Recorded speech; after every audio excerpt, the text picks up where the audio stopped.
ಬೆಂಗಳೂರು ಏರ್ಪೋರ್ಟ್ನಲ್ಲಿ ಸಾಮೂಹಿಕ ನಮಾಜ್ ಅನ್ನ ಮಾಡಲಾಗಿದೆ. ಟರ್ಮಿನಲ್ 2 ನಲ್ಲಿ ಸಾಮೂಹಿಕ ಪ್ರಾರ್ಥನೆಯನ್ನ ಮಾಡಲಾಗಿರುವಂಥದ್ದು. ನಮಾಜ್ ಮಾಡಿದ ವಿಡಿಯೋ ವೈರಲ್ ಆಗ್ತಾ ಇದೆ.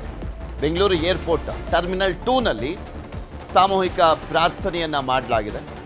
ನಮಾಜ್ ಅನ್ನ ಮಾಡಲಾಗಿರುವಂಥದ್ದು. ಆ ವಿಡಿಯೋ ವೈರಲ್ ಆಗ್ತಾ ಇದೆ. ಸಾರ್ವಜನಿಕರ ಸ್ಥಳದಲ್ಲಿ ನಮಾಜ್ ಮಾಡಿದ್ದಕ್ಕೆ ವಿರೋಧವನ್ನ ವ್ಯಕ್ತಪಡಿಸಲಾಗ್ತಾ ಇದೆ. ಏರ್ಪೋರ್ಟ್ ಭದ್ರತಾ ಸಿಬ್ಬಂದಿ ಮೇಲೆ ಆಕ್ರೋಶವನ್ನ ಹೊರಹಾಕಲಾಗ್ತಾ ಇದೆ. ಪರ್ಮಿಷನ್ ತಗೊಂಡು ಮಾಡಿದ್ರ ಸಾರ್ವಜನಿಕ ಸ್ಥಳ ಅದು ಹೆಂಗ್ ಮಾಡಿದ್ರು ಅಲ್ಲಿ ಅಂತ ಅಸಮಾಧಾನವನ್ನ ಹೊರಹಾಕಲಾಗ್ತಾ ಇದೆ. ಸೋಷಿಯಲ್ ಮೀಡಿಯಾದಲ್ಲಿ ನೆಟ್ಟಿಗರು ಆಕ್ರೋಶವನ್ನ ವ್ಯಕ್ತಪಡಿಸ್ತಾ ಇದ್ದಾರೆ. ಮೆಕ್ಕಾಗೆ ತೆರಳ್ತಾ ಇದ್ದವರನ್ನ ಬೀಳ್ಕೊಡ್ಲಿಕ್ಕೆ ಬಂದಿದ್ದಂಥವರು ನಮಾಜ್ ಮಾಡಿದಂಥ ವಿಡಿಯೋ ನಿಮಗೆ ತೋರಿಸ್ತಾ ಇದೀವಿ ನೋಡಿ ದೃಶ್ಯಾವಳಿಗಳಲ್ಲಿ. ಮೆಕ್ಕಾಗೆ ತೆರಳ್ತಾ ಇದ್ದಂಥವರನ್ನ ಬೀಳ್ಕೊಡ್ಲಿಕ್ಕೆ ಬಂದಿದ್ದಂಥವರು ನಮಾಜನ್ನ ಮಾಡಿದಂಥ ವಿಡಿಯೋ.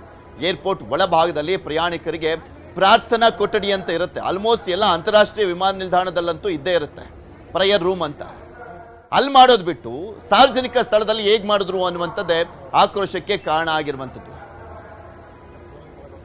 ತೋರಿಸ್ತಾ ಇದೀವಲ್ಲ ದೃಶ್ಯಾವಳಿ, ಇದು ಅಂತಾರಾಷ್ಟ್ರೀಯ ವಿಮಾನ ನಿಲ್ದಾಣ ಟರ್ಮಿನಲ್ 2. ಎಲ್ಲವೂ ಕೂಡ ಇಂಟರ್ನ್ಯಾಷನಲ್ ಫ್ಲೈಟ್ ಮೂವ್ ಆಗುವಂಥ ಫ್ಲೈ ಮಾಡುವಂಥ ಟರ್ಮಿನಲ್ 2 ಅದು. ಅಲ್ಲಿ ಮಾಡಿರುವಂಥದ್ದು. ಅದಕ್ಕೆ ಆಕ್ರೋಶವನ್ನು ವ್ಯಕ್ತಪಡಿಸಲಾಗ್ತಾ ಇದೆ. ಪ್ರೇಯರ್ ರೂಮ್ ಇದ್ರೂ ಕೂಡ ಇಲ್ಲಿ ಯಾಕೆ ಮಾಡಿದ್ರು ಅಂತ. ಇದ್ರ ಬಗ್ಗೆ ಇನ್ನಷ್ಟು ಮಾಹಿತಿಯನ್ನು ಕೊಡ್ತಾ ಹೋಗ್ತಾರೆ ನಮ್ಮ ಪ್ರತಿನಿಧಿ ಗಂಗಾಧರ್. ನಮ್ಮ ಜೊತೆ ದೂರವಾಣಿ ಸಂಪರ್ಕದಲ್ಲಿ ಜಾಯ್ನ್ ಆಗಿದ್ದಾರೆ. ಗಂಗಾಧರ್, ಅಲ್ಲಿ ಪರ್ಮಿಷನ್ ಇದ್ಬಿಟ್ಟು ಮಾಡಿರುವಂಥದ್ದ ಯಾವಾಗಿನ ಘಟನೆ ಇದು? ಯಾವ ರೀತಿಯಾಗಿ ಆಕ್ರೋಶಕ್ಕೆ ಕಾರಣ ಆಗ್ತಾ ಇದೆ ಸೋಷಿಯಲ್ ಮೀಡಿಯಾದಲ್ಲಿ?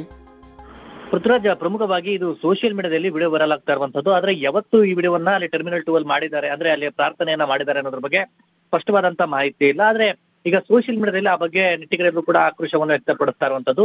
ಅಂದ್ರೆ ಒಳಭಾಗದಲ್ಲಿ ಪ್ರಾರ್ಥನೆಗೆ ಒಂದು ಅವಕಾಶಕ್ಕೆ ಒಂದು ಕೊಠಡಿ ಕೂಡ ಇರುತ್ತೆ. ಆದ್ರೆ ಹೊರಭಾಗದಲ್ಲಿ ಇವ್ರಿಗೆ ಮಾಡೋದಕ್ಕೆ, ಅದ್ರ ಪ್ರಾರ್ಥನೆ ಮಾಡೋದಕ್ಕೆ ಯಾರು ಅವಕಾಶವನ್ನ ಕೊಟ್ಟರು ಅಂತ ಹೇಳಿ ಆ ಬಗ್ಗೆ ಅಸಮಾಧಾನ ವ್ಯಕ್ತಪಡಿಸ್ತಾ ಇರುವಂತದ್ದು. ಅಂದ್ರೆ ಅಲ್ಲಿ ಒಂದು ಗುಂಪು ಬಂದಿದ್ದಾರೆ. ಅಂದ್ರೆ ಅಲ್ಲೇ ಏರ್ಪೋರ್ಟ್ ಬಳಿ ಬಂದಂತ ಸುಮಾರು ಒಂದು 10ಕ್ಕೂ ಹೆಚ್ಚು ಮಂದಿ ಸಾಮೂಹಿಕವಾಗಿ ಅಲ್ಲಿ ಟರ್ಮಿನಲ್ 2 ಬಳಿ ಪ್ರಾರ್ಥನೆಯನ್ನ ಮಾಡುವಂತದ್ದು. ಅದನ್ನ ಅಲ್ಲಿ ಸ್ಥಳೀಯರೊಬ್ಬರು ವಿಡಿಯೋ ವೈರಲ್ ಮಾಡಿದ್ದಾರೆ. ಪಕ್ಕದಲ್ಲೇ ಸೆಕ್ಯೂರಿಟಿ ಅಂದ್ರೆ ಭದ್ರತಾ ಅಲ್ಲಿ ಸಿಬ್ಬಂದಿ ಇದ್ದಾರೆ, ಮತ್ತೆ ಪೊಲೀಸರು ಕೂಡ ಇರುವಂತದ್ದು. ಆದ್ರೆ ಇಷ್ಟೆಲ್ಲ ಭದ್ರತಾ ಪಡೆ ಇದ್ರು ಕೂಡ ಅಲ್ಲಿ ಯಾಕೆ ಅವ್ರು ಸುಮ್ಮನೆ ನಿಂತ್ಕೊಂಡಿದ್ರೆ ಅಂತೇಳಿ ಆ ಬಗ್ಗೆ ಅಸಮಾಧಾನವನ್ನ ವ್ಯಕ್ತಪಡಿಸ್ತಾ ಇರುವಂತದ್ದು. ಮತ್ತೆ ಯಾಕಂದ್ರೆ ಒಳಭಾಗದಲ್ಲಿ ಅಂದ್ರೆ ಏರ್ಪೋರ್ಟ್ ನ ಪ್ರಯಾಣಿಕರಿಗೆ ಅಂತ ಹೇಳಿ ಪ್ರಾರ್ಥನೆ ಮಾಡೋದಕ್ಕೆ ಒಂದು ಕೊಠಡಿ ಇದ್ರು ಕೂಡ ಅಲ್ಲಿ ಯಾಕೆ ಮಾಡಿದ್ರು ಅಂತ ಒಂದು. ಆದ್ರೆ ಅಲ್ಲಿ ಮೆಕ್ಕಾಗೆ ಹೋಗ್ತಾ ಇದ್ದಂತವ್ರನ್ನ ಬಿಡೋಕೆ ಬಂದಂತ ಒಂದು 10ಕ್ಕೂ ಹೆಚ್ಚು ಮಂದಿ ಈ ರೀತಿ ಪ್ರಾರ್ಥನೆಯನ್ನ ಮಾಡ್ತಾ ಇರುವಂತದ್ದು. ಮತ್ತೆ ಈ ಬಗ್ಗೆ ಅಸಮಾಧಾನ ಕೂಡ ವ್ಯಕ್ತಪಡಿಸಿದ್ದಾರೆ. ಮತ್ತೆ ಅದು ಸೋಷಿಯಲ್ ಮೀಡಿಯಾದಲ್ಲಿ ಸಾಕಷ್ಟು ವೈರಲ್ ಆಗ್ತಾ ಇರುವಂತದ್ದು ಪೃಥ್ವಿರಾಜ್.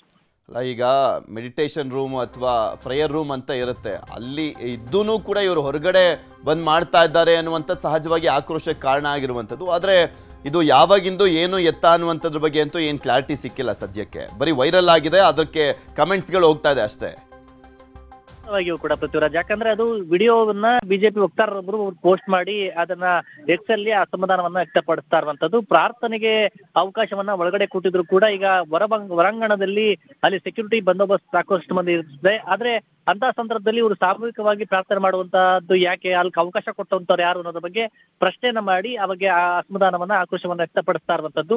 ಆದ್ರೆ ಅಲ್ಲಿ ವಿಡಿಯೋದಲ್ಲಿ ಕೂಡ ನೋಡ್ಬೋದು ಭದ್ರತಾ ಪಡೆಯ ಟೀಮ್ ಅವರು ಕೂಡ ನೋಡ್ತಾ ಇರ್ತಾರೆ. ಇಂಥ ಒಂದು ಸಂದರ್ಭದಲ್ಲಿ ಅಲ್ಲಿ ಒಂದು ಗುಂಪಾಗಿ ಪ್ರಾರ್ಥನೆಯನ್ನ ಅಲ್ಲಿ ಪಾರ್ಕಿಂಗ್ ಏರಿಯಾದಲ್ಲಿ ಅಂದ್ರೆ ಹೊರಾಂಗಣದ ಜಾಗ ಏನಿದೆ ಅಲ್ಲೇ ಮಾಡ್ತಾ ಇರುವಂತದ್ದು ಯಾಕೆ ಅನ್ನೋದು ಪ್ರಶ್ನೆ ಮಾಡ್ತಾ ಇರುವಂತದ್ದು. ಆ ಬಗ್ಗೆ ಇನ್ನು ಕೂಡ ಕ್ಲಾರಿಟಿ ಸಿಗ್ಬೇಕಾಗಿದೆ. ಅಂದ್ರೆ ಯಾವತ್ ಮಾಡಿರುವಂತದ್ದು, ಯಾರು ಬಂದಿದ್ರು ಏನು ಅನ್ನೋದ್ರ ಬಗ್ಗೆ ಕ್ಲಾರಿಟಿ ಸಿಗ್ಬೇಕಾಗಿರುವಂತದ್ದು ಪೃಥ್ವಿರಾಜ್. ಓಕೆ, ಧನ್ಯವಾದ ಗಂಗಾಧರ್ ನಿಮ್ಮೆಲ್ಲ ಮಾಹಿತಿಗಾಗಿ. ನಿಮಗೆ ತೋರಿಸ್ತಾ ಇದೀವಲ್ಲ ದೃಶ್ಯಾವಳಿಗಳಲ್ಲಿ, ಇದು ಟರ್ಮಿನಲ್ 2 ಬೆಂಗಳೂರಿನ ಏರ್ಪೋರ್ಟ್ ಇದೆಯಲ್ಲ ಅಲ್ಲಿನ ಟರ್ಮಿನಲ್ 2 ಅಲ್ಲಿ ಪ್ರಾರ್ಥನೆಯನ್ನ ಮಾಡಲಾಗಿರುವಂಥದ್ದು. ಸಾಮೂಹಿಕ ಪ್ರಾರ್ಥನೆಯನ್ನ ಮೆಕ್ಕಾಕ್ಕೆ ಹೊರಟಿದ್ದಂಥವ್ರನ್ನ ಬೀಳ್ಕೊಡುಗೆ ಮಾಡಲಿಕ್ಕೆ ಬಂದಿದ್ದಂಥ ಏನು ಜನ ಇದ್ರು ಅವರಲ್ಲಿ ಪ್ರಾರ್ಥನೆಯನ್ನ ಮಾಡಿದ್ದಾರೆ. ಇದೇ ವಿಚಾರಕ್ಕೆ ಸಂಬಂಧಪಟ್ಟಂತೆ ಮಾತಾಡಲಿಕ್ಕೆ ನಮ್ಮ ಜೊತೆ ಪ್ರಮೋದ್ ಮುತಾಲಿಕ್ ಅವರು, ಶ್ರೀರಾಮ ಸೇನೆಯ ಅಧ್ಯಕ್ಷರು, ದೂರವಾಣಿ ಸಂಪರ್ಕದಲ್ಲಿ ಜಾಯ್ನ್ ಆಗಿದ್ದಾರೆ. ನಮಸ್ಕಾರ ಸರ್. ನಮಸ್ಕಾರ. ಪ್ರಾರ್ಥನೆ ಮಾಡ್ತಾ ಇರುವಂತ ಒಂದು ವಿಡಿಯೋ, ನಮಾಜ್ ಮಾಡ್ತಾ ಇರುವಂತ ಒಂದು ವಿಡಿಯೋ ವೈರಲ್ ಆಗ್ತದೆ. ಅದು ಅಂತಾರಾಷ್ಟ್ರೀಯ ವಿಮಾನ ನಿಲ್ದಾಣ ಟರ್ಮಿನಲ್ 2 ನಲ್ಲಿ ಬೆಂಗಳೂರಿನಲ್ಲಿ ನಡೆದಿರುವಂತದ್ದು. ನಿಮ್ ಗಮನಕ್ಕೆ ಬಂತಾ? ಏನ್ ಹೇಳ್ತೀರಾ? ನನಗೆ ಇವತ್ತು ಈಗ ಗೊತ್ತಾಗಿದೆ ವಿಷಯ. ಒಂದು, ಇದು ಅತಿಯಾದಂತ ಪ್ರಕ್ರಿಯೆ ಇವ್ರದ್ದು ಇತ್ತೀಚೆಗೆ ನೋಡಿದ್ರೆ ಜಾಸ್ತಿ ಆಗ್ತಾ ಇದೆ. ಈಗ ಹಣೆ ಮೇಲೆ ಕುಂಕುಮ ಹಚ್ಕೊಂಡಿದ್ದಕ್ಕೆ ಊಟದಿಂದ ಎಬ್ಬಿಸಿದ್ದು, ಆಮೇಲೆ ಬೇರೆ ಬೇರೆ ಸಾರ್ವಜನಿಕ ಸ್ಥಳಗಳಲ್ಲೂ ಕೂಡ ಇವರು ನಮಾಜ್ ಮಾಡುವಂತ ಪ್ರಕ್ರಿಯೆಗಳನ್ನ, ಅಂದ್ರೆ ನಮ್ಮ ಜೀವಂತಿಕೆ ನಾವೇನ್ ಬೇಕಾದ್ರೂ ಮಾಡಬಹುದು, ನಮ್ಗೆ ಯಾರು ಕೇಳೋರಿಲ್ಲ ಅನ್ನುವಂತ ಸೊಕ್ಕಿನಿಂದ ಈ ರೀತಿ ಪ್ರಕ್ರಿಯೆಗಳಾಗ್ತಾ ಇದ್ದಾವೆ. ಈಗ ಸಾರ್ವಜನಿಕವಾಗಿ ನಮಾಜ್ ಮಾಡ್ತಾ ಇರುವಂತಹದ್ದು ಅಲ್ಲಿ ಏರ್ಪೋರ್ಟ್ಗಳಲ್ಲಿ ಒಂದು ವ್ಯವಸ್ಥೆ ಇದೆ. ಇಂಡೋರ್ ಒಂದು ರೂಮೋ ಅಥವಾ ಅದಕ್ಕೇನೋ ಒಂದು ವ್ಯವಸ್ಥೆ ಮಾಡಿದ್ದಾರೆ, ಅಥವಾ ಮೆಡಿಟೇಷನ್ ರೂಮ್ ಅಂತ ಇರುತ್ತೆ. ಇದೆ ಮಾಡಿದ್ದಾರೆ, ವ್ಯವಸ್ಥೆ ಮಾಡಿದ್ದಾರೆ. ಅಲ್ಲಿ ಮಾಡೋದು ಬಿಟ್ಟು ಇಲ್ಲಿ ಸಾರ್ವಜನಿಕವಾಗಿ ಎಲ್ಲಿ ಬೇಕಾದಲ್ಲಿ ಮಾಡುವಂತ ಪ್ರಕ್ರಿಯೆ ಇದೆಯಲ್ಲ. ಈಗ ಇತ್ತೀಚೆಗೆ ಒಂದು ಬಸ್ನ ಮಧ್ಯದಲ್ಲೇ ನಿಲ್ಲಿಸಿ ಎಲ್ಲರನ್ನು ಇಳಿಸಿ ಬಸ್ನಲ್ಲಿ ನಮಾಜ್ ಮಾಡಿದ್ದು, ಡ್ರೈವರ್ ಮಾಡಿದ್ದು ಕೂಡ ಉದಾಹರಣೆ ಇದೆ. ಈ ರೀತಿ ಇವ್ರದ್ದು ಈ ಕಾಂಗ್ರೆಸ್ಸಿನ ನೀತಿಗೆ ಇದು ನಮ್ದೇ ಸರ್ಕಾರ, ನಾವೇನ್ ಬೇಕಾದ್ ಮಾಡಬಹುದು ಅನ್ನುವಂಥದ್ದು ಮಾನಸಿಕತೆ ನಿರ್ಮಾಣ ಆಗ್ತಾ ಇದೆ. ಇದು ಬಹಳ ಡೇಂಜರಸ್. ಇದು ಆಮೇಲೆ ಅಲ್ಲಿ ಏನೇ ಮಾಡ್ಬೇಕು ಅಂದ್ರೆ ಪರ್ಮಿಷನ್ ಎಲ್ಲ ತಗೊಳ್ಬೇಕಾಗತ್ತೆ.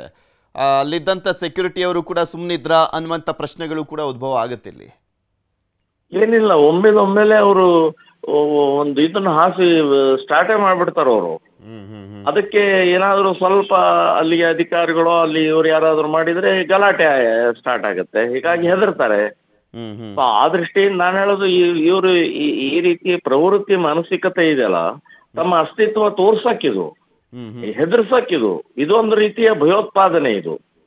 ಇದು ಬಂದೂಕು ಬಾಂಬು ಅಲ್ಲದೆ ಇದು ಸಾರ್ವಜನಿಕವಾಗಿ ನಾವು ಎಲ್ಲರನ್ನು ಹೆದರ್ಸುವಂತ ಕುತಂತ್ರ. ಇದು ಪ್ರಾರ್ಥನೆ ಅಲ್ಲ. ಇದು ಅಲ್ಲಿ ಮಾಡಬೇಡಿ ಅಂತ ಹೇಳಿದ್ರೆ 15-20 ಜನ ಇದ್ದಾರೆ, ಸುಮ್ಮನೆ ಯಾಕೆ ದೊಡ್ಡ ಗಲಾಟೆ ಮಾಡ್ಕೊಳ್ಳೋದು, ಅತ್ಲಾಗೆ ಶುರು ಮಾಡ್ಬಿಟ್ಟಿದ್ದಾರೆ, ಮಾಡ್ಬಿಡ್ಲಿ ಅಂತ ಸುಮ್ಮನಾಗ್ಬಿಟ್ಟಿದ್ದಾರೆ. ಹಂಗಾದ್ರೆ ಸೆಕ್ಯೂರಿಟಿ ಅದೇ ಮಾನಸಿಕತೆ. ಈಗ ಅಧಿಕಾರಿಗಳು ಇಮಿಡಿಯೇಟ್ ಅದನ್ನ ತಡೆಯುವಂತ ಪ್ರಕ್ರಿಯೆಗೆ ಹೆದರ್ತಾರೆ. ಇವರು ಒಮ್ಮೆಲೆ ಈ ರೀತಿ ಆಯ್ತು, ನಾಳೆ ಇಲ್ಲೆಲ್ಲ ಗಲಾಟೆ ಆಗತ್ತೆ ಏರ್ಪೋರ್ಟ್ ಒಳಗಡೆಗೆ ಅಂದ್ರೆ ಈ ಮಾನಸಿಕತೆ ಇದೆಯಲ್ಲ, ಇದೇ ಭಯೋತ್ಪಾದನೆ. ಅಂದ್ರೆ ನಾನು ಹೇಳೋದು ಇದೇ ಭಯೋತ್ಪಾದನೆ. ಅಂದ್ರೆ ಭಯವನ್ನು ಸೃಷ್ಟಿ ಮಾಡುವಂತದ್ದೇ ಇಸ್ಲಾಮಿನ ಪ್ರಕ್ರಿಯೆ. ಇವರು ಬಹಳ ದೊಡ್ಡ ಪ್ರಾರ್ಥನೆ ಅಂತ ಹೇಳ್ಕೊಂಡು ಮಾಡ್ತಾ ಇರುವಂತ ಕೃತ್ಯ. ನೀವು ವ್ಯವಸ್ಥೆ ಇದೆಯಲ್ಲ ಒಳಗಡೆಗೆ, ಅಲ್ಲಿ ಮಾಡ್ಕೊಳ್ಳಿ. ಇಲ್ಲಿ ಯಾರು ಪ್ರಾರ್ಥನೆಗೆ ವಿರೋಧ ಅಲ್ಲ, ನಿಮ್ಗೆ ಅವಕಾಶ ಇದೆ, ಜಾಗ ಇದ್ದಂತ ಸಂದರ್ಭದಲ್ಲೂ ಅಲ್ಲಿ ಸಾರ್ವಜನಿಕ ಸ್ಥಳದಲ್ಲಿ ಮಾಡುವಂತದ್ದು ಎಷ್ಟು ಮಟ್ಟಿಗೆ ಸರಿ ಅನ್ನುವಂಥದ್ದು ಅಷ್ಟೇ ಇರೋ. ಇಲ್ಲ, ಪರ್ಪಸ್ಲಿ ಮುದ್ದಾಮ್ ಮಾಡೋದು, ಭಯ ಸೃಷ್ಟಿ ಮಾಡೋದು. ರೈಲ್ವೆ ಸ್ಟೇಷನ್ ನಲ್ಲಿ, ರೈಲ್ವೆ ಒಳಗಡೆಗೆ, ಬಸ್ಸಿನ ಒಳಗೆ, ರಸ್ತೆಯ ಮೇಲೆ, ಪಾರ್ಕ್ ನಲ್ಲಿ. ಈಗ ಇಲ್ಲಿ ಇತ್ತೀಚೆಗೆ ನಾನು ಒಂದು ವರ್ಷ 2 ವರ್ಷದ ಹಿಂದೆ ಕುಂದಾಪುರ ಶಾಲೆಯ ಒಂದು ಕೋಟಡಿಯಲ್ಲಿ ಇವ್ರು ನಮಾಜ್ ಮಾಡಿದ್ದಾರೆ. ಈಗೆಲ್ಲ ರೀತಿಯ ಇದೊಂದು ರೀತಿಯ ಭಯ ಸೃಷ್ಟಿ ಮಾಡೋದು. ಇವರು ಭಯದ ವಾತಾವರಣ ನಿರ್ಮಾಣ ಮಾಡೋದು, ಇದು ನಮ್ದೇ ಅಂತ ಅನ್ನುವಂಥದ್ದು ಮಾಡುವಂತ ಪ್ರಕ್ರಿಯೆ. ಇದಕ್ಕೆ ಇವರಿಗೆ ಹದ್ದು ಬಸ್ನಲ್ಲಿ ಇಡ್ಲಿಲ್ಲ ಅಂತಂದ್ರೆ ಈ ಕಾಂಗ್ರೆಸ್ ಸರ್ಕಾರ RSS ಬಗ್ಗೆ ಮಾತನಾಡ್ತಾ ಇದೆ. ಒಂದ್ಸಲ ಇವರು ಸಾರ್ವಜನಿಕವಾಗಿ ಈ ರೀತಿ ಮಾಡ್ತಾ ಇರುವಂತ ನಮಾಜ್ ಆಗಲಿ ಅಥವಾ ಬೇರೆ ಇವರು ಮೆರವಣಿಗೆಗಳಾಗಲಿ ಅದ್ರ ಸಂಬಂಧಪಟ್ಟ ಒಂದ್ಸಲ ಆದ್ರೂ ಮಾತಾಡಿದಾರೆ ಇವರು? ಇಲ್ಲ.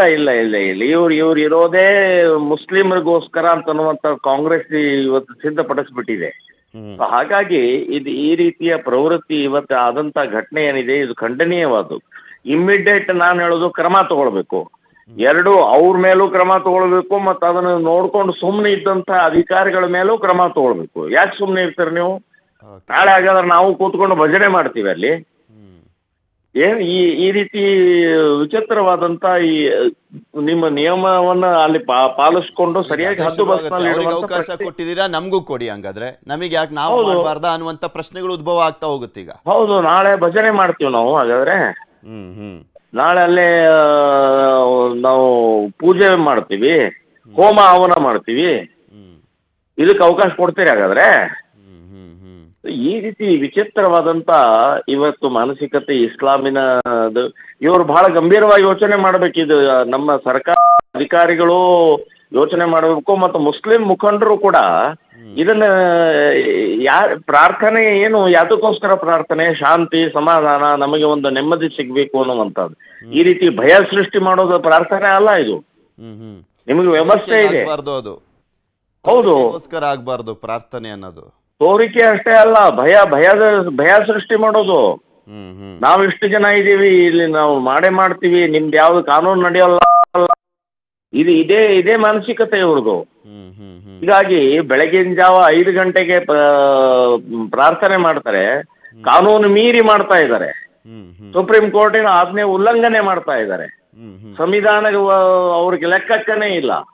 ಆಕ್ಚುಲಿ ಇಲ್ಲಿ ಈಗ ಅನೇಕ ಪ್ರಸಂಗಗಳು ನೋಡಿದ್ರೆ ಇದು ಅಧಿಕಾರಿಗಳ ಮೇಲೆ ಹೇಳ್ಬೇಕಾಗತ್ತೆ, ಸೆಕ್ಯೂರಿಟಿ ಫೇಲ್ಯೂರ್ ಅಂತ ಹೇಳ್ಬೇಕಾಗತ್ತೆ ಅಷ್ಟೇ. ಯಾಕಂದ್ರೆ ಅವರಿಗೆ ಅವಕಾಶ ಇದೆ, ಅದಕ್ಕೆ ಆದಂತ ಸಪರೇಟ್ ಸ್ಥಳ ಇದ್ದಂತ ಸಂದರ್ಭದಲ್ಲೂ ಕೂಡ ಅವರು ಪಬ್ಲಿಕ್ ಅಲ್ಲಿ ಮಾಡ್ತಾ ಇದ್ದಾರೆ ಇಲ್ಲಿ ಅನ್ನುವಂತ ಬಂದಂತ ಟೈಮ್ ನಲ್ಲಿ ಸೆಕ್ಯೂರಿಟಿ ಅಷ್ಟೊಂದು ಜನ ಇರ್ತಾರೆ. ಇಂಟರ್ನ್ಯಾಷನಲ್ ಏರ್ಪೋರ್ಟ್ಸ್ ಗಳು ಅಂದ್ರೆ ಎಷ್ಟು ಜನ ಇರ್ತಾರೆ ಸೆಕ್ಯೂರಿಟಿ ಎಲ್ರಿಗೂ ಗೊತ್ತಿರುವಂತ ವಿಚಾರ. ಅವರೇ ಅವಕಾಶ ಮಾಡ್ತಾರೆ. ಸೊ ಹೀಗಾಗಿ ಟೀಕೆ ಅಂದ್ರೆ ಇಂಚಿಗೆ ಸೆಕ್ಯೂರಿಟಿ ಇರುತ್ತೆ ಅಂತ ಇದರಲ್ಲಿ ಒಮ್ಮೆಲೆ ಹಾಸ್ಕೊಂಡು ಒಮ್ಮೆಲೆ ಇದ್ ಮಾಡ್ತಾರಂತಂದ್ರೆ ಯಾಕೆ ಅದನ್ನ ಇಮಿಡಿಯೇಟ್ ತಡಿಬೇಕಲ್ಲೇ.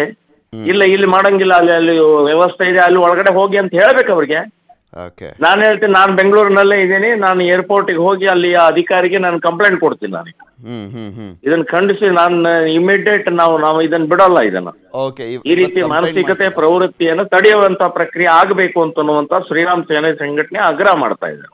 ಇವತ್ತು ಕಂಪ್ಲೇಂಟ್ ಕೊಡ್ತೀರಾ ಸರ್ ಹೋಗಿ? ಇವತ್ತೇ ಹೋಗ್ತೀವಿ ನಾವು. ಓಕೆ ಧನ್ಯವಾದ ಪ್ರಮೋದ್ ಮುತಾಲಿಕ್ ಅವರೇ ಜೊತೆ ಮಾತನಾಡಿದಕ್ಕೆ.